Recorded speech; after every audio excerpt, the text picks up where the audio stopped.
পৃথিবীতে সকল শিক্ষা প্রতিষ্ঠান, সরকারি স্থাপনা এগুলো তৈরি করা হয় আসলে সরকারি কার্য সম্পাদনের জন্য। আর আমাদের দেশে সরকারি স্থাপনাগুলা তৈরি করা হয় রাজনৈতিক ব্যানার, পোস্টার এগুলো লাগানোর জন্য। পরিবর্তন বুঝেন আপনারা? পরিবর্তন বুঝেন এটার মানে কি?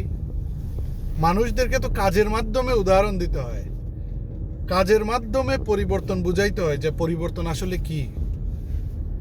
দিবস পালন করা, সেটাতে তো কোনো ক্ষতি নাই, সেটা তো বিভিন্ন মাধ্যমে করা যায়।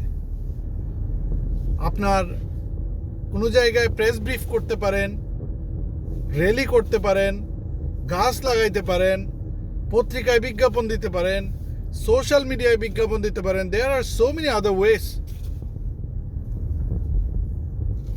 পরিবর্তন আসলে কি বুঝেন আপনারা? পরিবর্তন চান আপনারা? আপনাদের কর্মকাণ্ডে তো আসলে বোঝা যায় না যে পরিবর্তন চান আপনারা।